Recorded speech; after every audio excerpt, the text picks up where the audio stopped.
Hello, how are you? Welcome to my YouTube channel Guruji Study 96. My name what today will be a discuss 11th class physics mechanics unit first. बच्चों देखिए, इससे पहले मैंने इसमें दो video बनाए हैं। इसमें इंट्रोडक्शन कराया था मैकेनिक्स का। देखिए, सबसे पहले मैं आपसे बात करूं कि ये जो चैप्टर है इसमें जितनी भी हमारी फिजिक्स है उसका ऑल टोटल बेसिक इसमें दे रखा है। हमारा एक तरीके से ये कह सकते हैं कि हम इसको अगले जो हमारी थ्योरी है उससे हम इसको कनेक्ट करेंगे, उसके बाद समझेंगे। तो ये एक तरीके से बेसिक है। बेसिक में हमारा जितने भी जो रूल रेगुलेशन इसमें लिखे हुए हैं वो आगे हम इसमें डिस्कस करने वाले हैं पॉइंट टू पॉइंट। बट इसका थोड़ा सा मैंने इंट्रोडक्शन कराया था तो उसको थोड़ा रिवाइज कराऊँ। देखिए, सबसे पहले हमारा जो मैंने यूनिट फर्स्ट में फिजिकल चैप्टर वर्ड यानी चैप्टर फर्स्ट है फिजिकल वर्ड, यूनिट मैकेनिक्स है, यूनिट फर्स्ट है। उसमें मैंने आपको व्हाट इज फिजिक्स करा दिया था। तो व्हाट इज फिजिक्स में मैंने फिजिक्स कि मैंने साइंस की डेफिनेशन बताई थी, फिर फिजिक्स की बताई थी कि फिजिक्स क्या है, एक नेचुरल साइंस है। उसके बाद मैंने बताया था इसको डिवाइडेशन के बाद मैंने इसको फिर इसका जो हम स्टडी के बेस पर हम उसको डिवाइड करते हैं वो मैंने इसके पार्ट बताए थे। सबसे पहले हम उसी का एक पार्ट पढ़ रहे हैं जो हमने डिवाइडेशन पढ़ा था। उसका सबसे मेन पहला पार्ट था मैकेनिक्स, यानी हमने इसको डिवाइड किया था। तो वो हमने इसको 8 पार्ट में डिवाइड किया था। तो वो 8 पार्ट में सबसे पहले क्या थी बच्चों, मैकेनिक्स, और दूसरा पार्ट हमारा क्या था, साउंड। उसके बाद तीसरा था हीट, और उसके बाद नेक्स्ट फोर्थ क्या था हमारा इलेक्ट्रिसिटी, और फिफ्थ क्या था मैग्नेटिज्म, और 6 क्या था हमारा लाइट, और 7 क्या था मॉडर्न फिजिक्स, और 8 क्या था हमारा इलेक्ट्रॉनिक्स। तो इस तरीके से हमने इसको पढ़ा था। तो इसको हमने एक दूसरे से वेल कनेक्ट करके इसको पढ़ा था। और अब हम उसी टॉपिक में से उन पार्टों में से सबसे पहले फर्स्ट पार्ट की बात कर रहे हैं बच्चों, मैकेनिक्स। तो देखिए, चलिए मैकेनिक्स में हम बात करते हैं। तो मैकेनिक्स में मैंने ये वाला पार्ट आपको करा दिया, व्हाट इज फिजिक्स। फिजिक्स को मैंने डिस्क्राइब करा था। फिर उसके बाद देखिए, इसका जो हमारा ये जो चैप्टर है इसका मैंने कंक्लूजन निकाला है। वैसे तो अगर इन्हीं को डीपली डिस्कस किया जाएगा तो बहुत बड़ा हो जाएगा, बहुत लेंथली एरिया है। बट इसमें ये यूट्यूब पे इतना बड़ा वीडियो बनाना में बच्चों को देखने में भी बहुत दिक्कत होती है। तो इसीलिए मैं इसका कंक्लूजन कराने के बाद आगे मैं जो मोस्ट इम्पोर्टेंट पार्ट होगा वहाँ पर ले चलूँगा आपको। चलिए तो डिस्कस करते हैं। देखिए, सबसे पहले व्हाट इज फिजिक्स। फिजिक्स कराया था मैंने। फिजिक्स क्या है, physics is a natural phenomena to related mass and energy. Mass और एनर्जी का जो रिलेशन है उसके बारे में हमने डिस्कस किया था। वो हमारी क्या कहलाती थी बच्चों, फिजिक्स कहलाती थी। अब उसके बाद आगे हमारा टॉपिक है हमारा scope and physics and experiments. Scope of physics and experiments. तो इसमें हमने आपको डिस्कस कराया। देखिए, इसको थोड़ा सा इसको डिस्कस कराऊं कि इसके मैंने इसको 2 पार्ट मतलब 2 या 3 पार्टों में डिवाइड कर देते हैं। कहीं इसको हम मेनली 2 ही पार्टों में डिवाइड करते हैं, मैक्रो और माइक्रो। यानी कहने का मतलब है कि जो एस्टिमेट्स ऑफ फिजिक्स है इसका कोई ना तो इसके छोटे से छोटे एरिया से लेकर के लार्ज अमाउंट तक जितनी भी हमारी फिनोमेना है उसकी हम क्या करते हैं, स्टडी करते हैं। ना तो इस कोई भी रूल्स इसके लिए फर्स्ट तो हो सकता है बट लास्ट नहीं हो सकता। समझ में आ रहा है। यानी ये जो है इसमें माइक्रो से लेकर के मैक्रो तक हम अगर बात करें तो scope of physics and experiment में क्या होता है बच्चों के, जो एक छोटी सी ऑब्जेक्ट है वहाँ से लेकर के एक लार्ज अमाउंट का ऑब्जेक्ट है उनका डिस्कशन क्या कहलाता है। उसके बाद हमारा अब यहाँ से आता है, यहाँ तक मैंने करा दिया था ये दोनों टॉपिक। अब आगे मैं करा रहा हूँ role of physics and technology. देखिए, role of physics and technology, जो हमारी टेक्नोलॉजी है, टेक्नोलॉजी क्या होती है कि जो टेक्निक किसी भी वर्क को करने के लिए जो हमारे पास जो टेक्निक होती है। देखिए, किसी फॉर एग्जांपल मैं बताऊं कि अगर एक वर्क को हमें करना है तो एक तो हम टेक्निक से कर सकते हैं, एक दूसरा हमारे पास मेथड है कि हम बिना टेक्निक के उसमें बहुत ज़्यादा एफोर्ट लगाएं, फोर्स लगाते रहें और उसमें अपने तो उस वर्क को फिर भी नहीं हम कर पाते। लेकिन अगर हम टेक्निक का हम इस्तेमाल करें तो कम एफोर्ट लगाए हुए भी हम उसको क्या कर सकते हैं, आगे बढ़ा सकते हैं, यानी कम फोर्स लगाए कर भी हम उस वर्क को कंप्लीट कर सकते हैं। तो इसी तरीके से ये क्या है बच्चों कि role of physics and technology, जो टेक्नोलॉजी है उसमें फिजिक्स का क्या रोल है। तो देखिए ऑलमोस्ट जितनी भी मास एनर्जी रिलेशन है, यानी ये कह सकते हैं कि एनर्जी से रिलेटिव जितनी भी रिएक्शंस हैं वो किससे डिपेंड रहती हैं, फिजिक्स से। तो फिजिक्स यानी जब टेक्निक है तो टेक्निक जब हम एनर्जी कोई भी वर्क करेंगे यानी एनी वर्क करेंगे तो वर्क में हमें क्या एनर्जी क्या करनी पड़ेगी, वेस्ट करनी पड़ेगी। तो वो एनर्जी वेस्ट करने के साथ जो टेक्निक हम इसमें इस्तेमाल करेंगे वो हमारी क्या कहलाएगी, role of physics and technology. तो देखिए इसमें क्या है कि जो टेक्निक हमारी प्रोड्यूस हुई है उसमें हमारी जो फिजिक्स है उसका क्या है। तो देखिए हम पहले आपको मैं इसका जो स्कोप जो एरिया है वो क्या लार्ज है, बट मैं थोड़ा एग्जांपल से आपको बता सकता हूँ कि जैसे अगर हम ओल्ड टाइम की बात करें तो हम बात करते हैं जैसे ट्रांसपोर्ट से रिलेटिव। तो ट्रांसपोर्ट में क्या होता था कि आने जाने में जो भी ऑब्जेक्ट है लाना ले जाना ये सब ट्रांसपोर्ट के अकॉर्डिंग आता है। तो उसमें क्या होता था बच्चों कि अगर हम ट्रेन, एरोप्लेन, ट्रेन, बस यानी जितने भी हैं, रोड ट्रांसपोर्ट, एयर ट्रांसपोर्ट और हम ये कह सकते हैं रेल ट्रांसपोर्ट, ये जितने भी ट्रांसपोर्ट हैं उन सब में भी इन्हीं को एग्जांपल लेकर के हम चल सकते हैं कि पहले अगर हमको कहीं जाना था, हमारे पास ये ऑब्जेक्ट अवेलेबल नहीं थे या हमारे पास ये वस्तुएं अवेलेबल नहीं थी, तो एक स्थान से दूसरे स्थान पर जाने के लिए हमें बहुत समय हमें बहुत ज़्यादा समय लगता था और हमें पहुंचने में भी बहुत। तो ये क्या हुआ कि जो फिजिक्स है जो इसमें से इसका कुछ इससे हेल्प मिली, कुछ फिनोमिना इन्वेंशन हुई जिससे हमने हमारी लैब में यूज करके हम क्या कर रहे हैं वहाँ।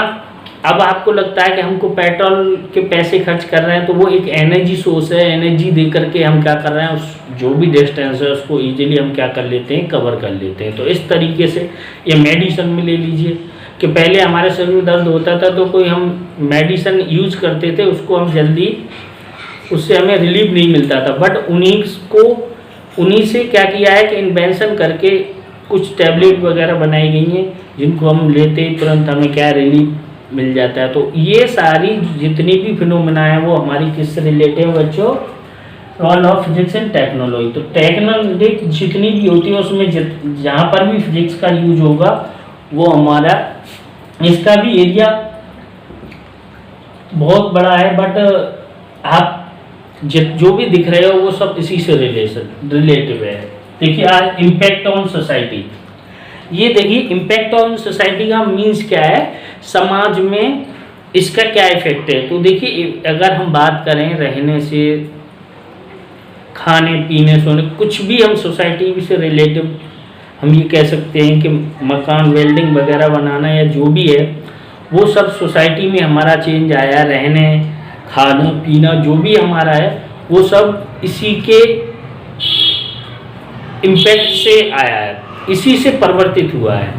इसका भी एक लार्ज अमाउंट ऑफ एरिया है, इसीलिए कोई सा एक पार्ट ले लिए। जैसे पहले हमारे पास मकान बनाने कच्चे मकानों में रहते थे और उनको मिट्टी से कच्ची ईंट बना करके और घर बनाते थे, बट अब क्या है पका करके अच्छी अच्छी नई नई डिजाइन है। तो ये सारा सब कुछ ये सोसाइटी में भी हमारी रहन सहन में भी ये इसने जो फिजिक्स है उसने हमारी उसमें चेंज किया है। चलिए आगे next, physics in the relation to other sciences. ये कह सकते हैं कि जो फिजिक्स है वो अदर साइंस है उनसे भी इनका रिलेशन है। तो देखिए आप जानते ही हैं कि हमारी लाइफ में कोई एक ऑब्जेक्ट हमारे लिए ये नहीं है कि केवल हम उसी को इस्तेमाल करके हमारी लाइफ चल जाएगी। अगर हमारे पास कोई चीज़ अवेलेबल है तो हमें दूसरे के पास जो है वो हमें चाहिए, तो हम एक दूसरे से क्या करते हैं, वो उसको रिलेट करके वर्क आगे करते हैं। समझ में आया? यानी अगर हमारे पास कोई चीज़ अवेलेबल है तो वो दूसरे के पास नहीं है, दूसरे के पास है तो हमारे पास नहीं है, या हमारे पास भी है दूसरे के पास भी है, तब भी हमको कहीं ना कहीं किसी चीज़ की कहीं ना कोई नीड होती है। तो ये बात समझ में आई आपको? तो हम ये कह सकते हैं कि physics in the relation on to other science, तो जितनी भी साइंस है, जैसे हम ये कह सकते हैं एस्ट्रोनॉमिकल साइंस, बायोलॉजिकल साइंस और फिजिकल साइंस, जितनी भी साइंस है उनका भी इससे फिजिक्स से भी क्या है, रिलेशन है। अदर जितनी भी साइंस है उनका भी इससे रिलेशन है। चलिए आगे डिस्कस करते हैं। ये यहाँ तक हमने पढ़ा, ये सब मोस्ट इम्पोर्टेंट पार्ट है, आगे आने वाला है, इन पर डीपली डिस्कस करेंगे टॉपिक वाइज। बट अभी इंट्रोडक्शन है इसका, इससे रिलेटेड पहला फिजिकल वर्ड है तो इसको अभी थोड़ा डिस्कस कर रहे हैं। ठीक है, आगे हमारा basic force in the nature. तो देखिए basic force in the nature, तो देखिए जनरली हमारे जो फोर्स है, फोर्स का फॉर्मूला हमने पढ़ा है Kf इक्वल टू ma। तो फोर्स क्या होता है, the product of mass and true acceleration is called a force. तो हम ये कहते हैं कि जो मास एंड एक्सीलरेशन का जो प्रोडक्ट है वो हमारा क्या कहलाता है, फोर्स। और force is a vector quantity in SI unit Newton. Dimension formula ml t-2। इस तरीके से हम फोर्स को डिफाइन कर देते हैं। तो वही कंडीशन हम देखते हैं कि जो फोर्स है, तो देखिए फोर्स बच्चों वैसे तो फोर्स हमारा एक ही होता है, बट उसके लगने के बेस पर, यानी वो किस तरीके से अप्लाई होता है, किन किन ऑब्जेक्टों के बीच में होता है, किस कंडीशन में अप्लाई होता है, उस बेस पर हमने क्या है इनको डिवाइड कर दिया है। तो वो जो डिवाइड किया गया है, वैसे नाम तो आप electric force, magnetic force, friction force, restoring force, इस तरीके से ETC बहुत सारे नेम है, बट हम इनकी जो बेसिक इनको हमने डिवाइड किया गया है उनके बारे में हम बात करते हैं। तो सबसे पहले आता है बच्चों हमारा, देखिए बात करते हैं basic force in the nature. तो basic force in the nature में सबसे पहले फोर्स आता है हमारा बच्चों basic force in the nature. तो बेसिक फोर्स में लगा दे, बेसिक फोर्स में हम बात करते हैं इसकी, सबसे पहले है हमारा gravitational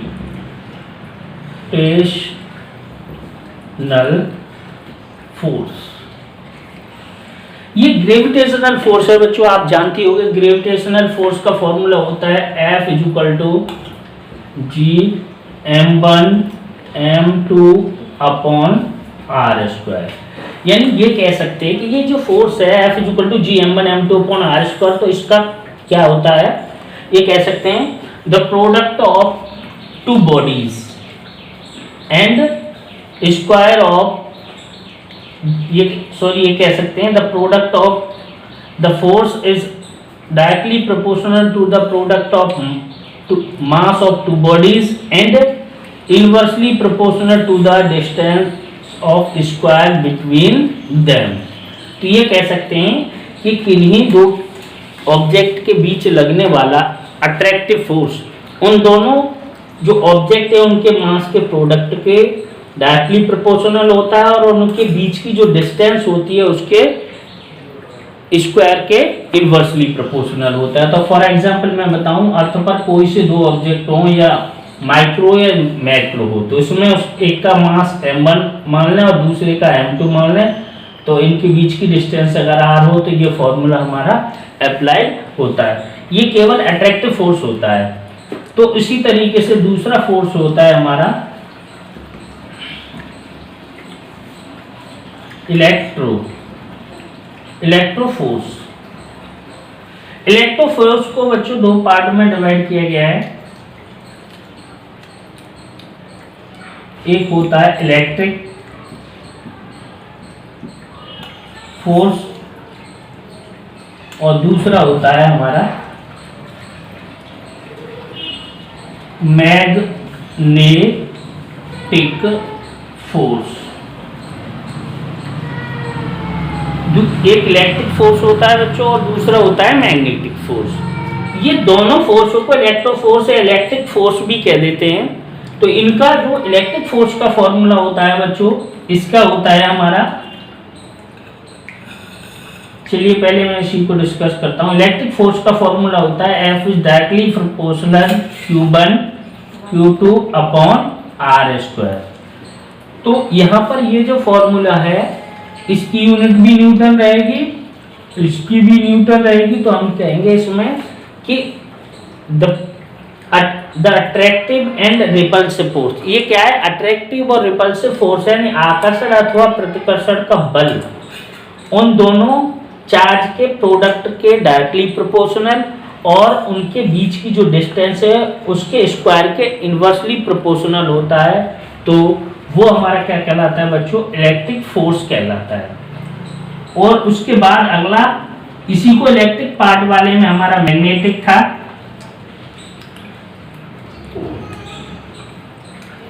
magnetic force, magnetic force में क्या था कि F इज डायरेक्टली प्रोपोर्शनल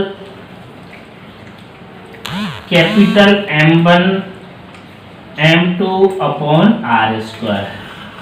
भैया देखिए यहाँ क्या था, M1 M2 मास था, इसमें Q1 Q2 चार्ज है और यहाँ पर डायपोल मूवमेंट है। ये क्या है, magnetic dipole movement. M1 M2 क्या है बच्चों, मैग्नेटिक डायपोल मूवमेंट है। क्या है बच्चों, मैग्नेटिक डायपोल मूवमेंट। तो इनका प्रोडक्ट क्या हो जाएगा, M1 M2 R स्क्वायर। तो ये क्या हो जाएगा हमारा मैग्नेटिक फोर्स, क्या हो जाएगा, मैग्नेटिक फोर्स। इसी तरीके से एक तीसरा फोर्स जो है हमारा बच्चों, इसे बोलते हैं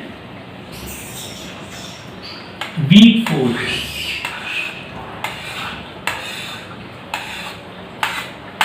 ये क्या है, वीक फोर्स है। तो वीक फोर्स क्या होता है, देखिए कहीं भी कोई एटम्स है, एटम में इलेक्ट्रॉन्स आउटर सेल में होते हैं और प्रोटॉन्स उसके न्यूक्लियस में होते हैं। तो उस समय एक जो फोर्स अप्लाई होता है, जो उसको थोड़ा सा इंक्रीज कर दें डिक्रीज कर दें, तो उस समय जो फोर्स अप्लाई होता है उसे हम बोलते हैं बच्चों वीक फोर्स। उसके बाद एक अगला फोर्स होता है जिसे हम स्ट्रॉन्ग फोर्स बोलते हैं।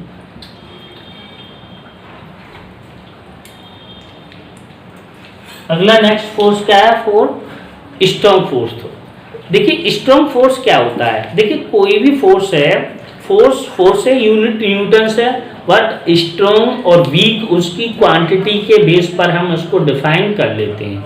अब इसे स्ट्रॉन्ग क्यों कहा, क्योंकि ये लगता है न्यूट्रॉन प्लस प्रोटॉन के बीच। तो न्यूट्रॉन प्रोटॉन ऑब्जेक्ट में कहाँ होते हैं या एटम में कहाँ होते हैं बच्चों, न्यूक्लियस में। तो न्यूक्लियस में जब दोनों होते हैं तो कभी भी न्यूट्रॉन या प्रोटॉन कभी भी किसी भी रिएक्शन में रिएक्ट नहीं करता, यानी पार्टिसिपेट नहीं करता जब वो भाग नहीं लेता है। इसका मीन्स ये है कि उसको उसमें से क्या वो वर्क कर सकता है, बट उससे वहाँ से निकालने के लिए अधिक एनर्जी चाहिए और आउटर सेल से इलेक्ट्रॉन निकालने के लिए हमें कम एनर्जी से काम चल जाता है। इसीलिए इसे हम क्या कहते हैं कि यहाँ पर ये जो फोर्स है वो ये क्या है, स्ट्रॉन्ग फोर्स है, क्योंकि ये न्यूट्रॉन और प्रोटॉनों के बीच होता है। न्यूट्रॉन प्रोटॉन किसी भी एटम्स या मॉलिक्यूल में न्यूक्लियस में होते हैं और न्यूक्लियस से किसी भी रिएक्शन में कभी भी ये प्रोटॉन्स पार्टिसिपेट नहीं करता और न्यूट्रॉन पार्टिसिपेट नहीं करता। इसका रीज़न ये है कि इनके बीच स्ट्रॉन्ग फोर्स लगा होता है और स्ट्रॉन्ग फोर्स देंगे तब ये पार्टिसिपेट करेगा, तो इतना फोर्स हम प्रोड्यूस नहीं कर पाते जैसे कि ये पार्टिसिपेट करे। इसीलिए इसे बोलते हैं बच्चों स्ट्रॉन्ग फोर्स। तो इस तरीके से हमारा क्या था, basic force in the nature, जो नेचर में है हमारे वो बेसिक फोर्स हैं, एक gravitational force, electric force, weak force, strong force. ये बात समझ में आई। उसके बाद अगला नेक्स्ट टॉपिक है nature of a physical law. जो नेचर है ऑफ फिजिकल लॉ, तो उसके बारे में हम डिस्कस करेंगे। अब किसके बारे में बात करेंगे, nature of physical law. Nature of physical law, तो अब हम डिस्कस करेंगे nature of physical law. Nature of physical law, तो देखिए इसमें क्या है कि जो नेचर है हमारी उसमें क्या है, फिजिकल लॉ कितने हैं उनके बारे में डिस्कस करेंगे और क्या क्या हमारे फिजिकल लॉ है नेचर में। समझ में आए। किसके बारे में बात करेंगे? Nature of physical law. तो सबसे पहले देखिए जो हमारी नेचर है, नेचर में कुछ लॉ हैं। तो उसमें सबसे पहला लॉ है हमारा, ये देखिए कंजर्वेशन लॉ है। Conservation law of mass, conservation law of charge, conservation law of energy, conservation law of, तो इस तरीके से हम बात कर सकते हैं। तो ये सबसे पहले हम बात करें इनमें, तो ये होता है conservation law of mass.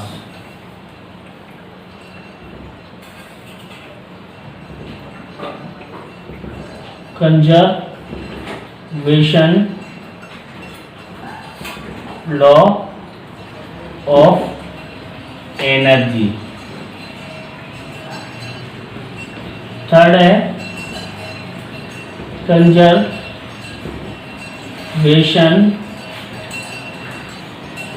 Law of charge. Next conservation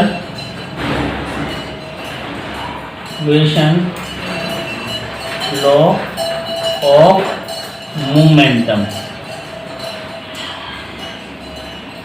तो देखिए ये जो बेसिक लॉ है हमारे, यानी इसमें ये कह सकते हैं कि जो बेसिक लॉ है, बेसिक लॉ में conservation of law of mass, conservation law of energy, conservation law of charge, conservation law of momentum.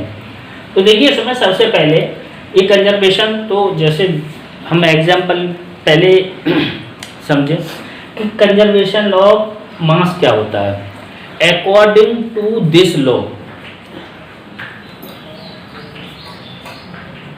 according to this law, mass neither be destroyed nor neither be created nor be destroyed, यानी neither भी इसे क्या create किया जा सकता है और nor इसको ना तो हम क्या कर सकते हैं, डिस्ट्रॉय कर सकते हैं। इसे neither भी ना तो हम इसे क्रिएट कर सकते हैं, ना हम इसे डिस्ट्रॉय कर सकते हैं। ये कह सकते हैं इसमें केवल मास को एक फॉर्म से दूसरे फॉर्म में हम इसको क्या कर देते हैं बच्चों, चेंज कर देते हैं। इसी तरीके से कंजर्वेशन ऑफ एनर्जी में क्या होता है कि एनर्जी में देखिए conservation of total energy, conservation of potential energy. तो ये कह सकते हैं कि कंजर्वेशन ऑफ एनर्जी में क्या होता है कि पोटेंशियल एनर्जी को काइनेटिक एनर्जी में और काइनेटिक एनर्जी को पोटेंशियल एनर्जी में इसको कन्वर्ट कर सकते हैं। ना तो इसे हम डिस्ट्रॉय कर सकते हैं, ना हम क्रिएट कर सकते हैं। समझ में आया? उसके बाद इसी तरीके से conservation of charge, conservation of momentum, ये सारे लॉ ऐसे ही है। ना तो हम चार्ज को हम क्या कर सकते हैं बच्चों, क्रिएट कर सकते हैं, ना डिस्ट्रॉय कर सकते हैं। ये चार्ज किसी भी ऑब्जेक्ट होता है, उसका जो एटम्स होता है वो न्यूट्रल होता है, और न्यूट्रल होने पर उसमें से इलेक्ट्रॉन, या जैसे फॉर एग्जाम्पल लेकर के मैं बताऊँगा आपको कि जैसे NaCl, इसको मैंने लिया, तो चलिए उल्टा करके समझाता हूँ इसको।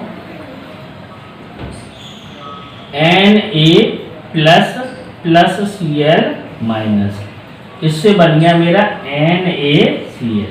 तो देखिए Na का हम ये कह सकते हैं कि Na इसका एटॉमिक नंबर क्या होता है 11, और इसका Cl के क्या होता है बच्चों 17।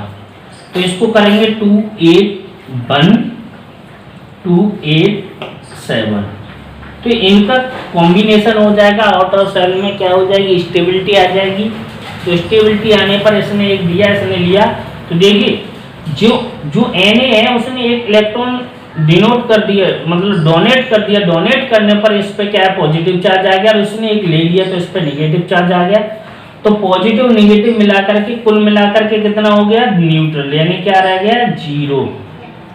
और जब ये मिलकर के यहाँ देखा तो इसका तो 0 है ये, तो ना तो हम इसे डिस्ट्रॉय कर सकते हैं चार्ज को, ना क्रिएट कर सकते हैं। टोटल अमाउंट क्या रहता है हमारा 0। इसी तरीके से अगर हम यहाँ पर अदर लॉ की बात करें, जैसे कंजर्वेशन ऑफ मोमेंटम, तो मोमेंटम क्या होता है, P = क्या होता है mv। यहाँ पर ये एंगुलर मोमेंटम भी होता है और लीनियर मोमेंटम भी होता है। तो एंगुलर मोमेंटम, लीनियर मोमेंटम, कुछ भी एक ले लीजिए। इसमें अगर हम बात करें तो ये क्या होता है, अगर इसको समझने के लिए तो क्या होता है, P equal to D F upon D T. तो इस पर जो लगाया हुआ एक्सटर्नल फोर्स होता है बच्चों, वो अगर हमारा 0 होगा तो ये जो P है वो क्या हो जाएगा, हमारा कांस्टेंट हो जाएगा, और इसे कह देंगे P1 बराबर P2। तो इस तरीके से ये कह सकते हैं कि यहाँ से ये जो कंजर्वेशन ऑफ मोमेंटम है वो भी लॉ क्या करेगा, फॉलो करेगा, ना तो हम मोमेंटम को क्रिएट करेंगे ना डिस्ट्रॉय करेंगे। ठीक है, तो इस तरीके से ये हमारा बेसिक पार्ट था। अब यहाँ से हमने शॉर्ट में इसको ख़त्म कर दिया। अब अगला हमारा मोस्ट इम्पोर्टेंट पार्ट आएगा, उसको हम नेक्स्ट वीडियो में डिस्कस करेंगे। चलिए, धन्यवाद। और मैं इसी तरीके से रोज़ नई नई वीडियो लाता रहूँगा, और आगे कंटिन्यू रखने के लिए जो इसके नीचे जो सब्सक्राइब का बटन है उसे चैनल को सब्सक्राइब कर लीजिए, आपको कंटिन्यूस इसकी वीडियो मिलेंगी आगे। यहाँ से अब जो मोस्ट इम्पोर्टेंट पार्ट है वो स्टार्ट होने वाला है। चलिए, धन्यवाद, thank you for watching my YouTube channel.